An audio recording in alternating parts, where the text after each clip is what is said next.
I don't want to hear tech companies that want to make billions and billions of more dollars comparing the United States to other countries. Oh, they're doing this in other countries? Yeah. Will you look at our safety record when it comes to commercial airliners? There is no comparison. So, I don't understand what the balancing act is. It's safety first, safety last, first all the way to the end. So they're going to have to figure out a safer way to do this. Let's bring in right now Hugh Odom. He's a former attorney for AT&T and founder of Vertical Consultants, which represents corporations, municipalities, and other property owners who lease the rights for cellular sites to be built on their properties. Also with us, former Treasury official and Morning Joe economic analyst, and we'll also say aviation expert, Steve Ratner. Steve, of course, has been an experienced pilot and been around airplanes for decades now. So let's start with this, Hugh.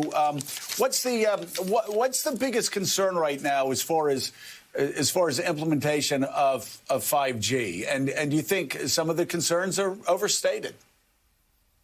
Well, I think with the wireless industry is pushing back and saying, look, as you mentioned, this is rolling out in 40 countries and no issue. I think the concern from the wireless perspective is that the FAA and the aviation industry has had notice of this for over 2 years, and they're trying to figure out if the aviation industry would say this is the definitive problem out there we're having or going to have with the altimeters, as mentioned in your report, on these airplanes, then the wireless industry can calibrate to some degree with regards to locations of cell sites around airports, also the power being emitted from these cell sites to make it safe. I don't think the wireless industry is trying to put the aviation industry or passengers flying in any kind of detrimental situation. I just think that both sides have delayed this, and they need to find first what the exact problem is and then work on a solution. Steve, what's your take? Pretty similar. Look, spectrum is like water in the Colorado River, without Faye Dunaway in the movie Chinatown. It's a very precious commodity. The cell phone companies bought this spectrum about a year and change ago for $80 billion, and they're very eager to deploy it. And the FAA and the airlines have this problem, which is a genuine problem. The question you would rightly ask is, why did they let it sit around for this long? And that is a valid question. But basically, you've had these two government agencies, the FAA and the FCC, going back and forth between the two, each sort of advancing their own position. There have been joint working committees. There have been commissions. There's been all kinds of stuff done in the past year to try to resolve it, and it just never got resolved. But at the end of the day, Joe, as you alluded to, when the FAA says it's a safety issue, it is very hard for anybody to counter that. And when the airlines say we're just not going to fly, it's very hard for anyone to counter that. So at the end of the day, the cell phone companies, in effect, blinked. There are solutions to this. They're not that complicated. They should have been, you would rightly ask, well, why aren't they implemented? They should have been implemented a while ago, but they weren't, because I think the cell phone companies thought they had bought this, they were just going to use it.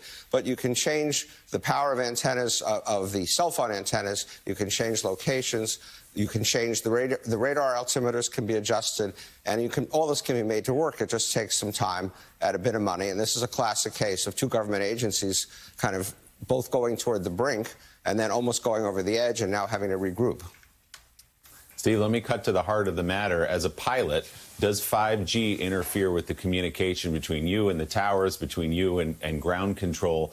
And do cell phones in general even interfere with them? We've been turning them off now for, what, 20, 25 years, putting them on airplane mode. But specifically this 5G, how dangerous do you think it could be? I think it is a legitimate issue. There's no question about that. And it only involves, as Tom Costello said, one particular piece of equipment called a radar altimeter, which tells you as you get below about 2,500 feet how close to the ground you are. And then it feeds that information into all kinds of other instruments in the cockpit to help you land safely. And that is a legitimate concern. Are planes going to start crashing all over the place? No. But if we're living, as Joe suggested, in a world of zero tolerance for airplane crashes or even airplane mishaps of other sorts, it is important for these things to work well. The aviation industry has already started the process of checking. And by the way, there's not one model of radar altimeter, just like there's not one model of car.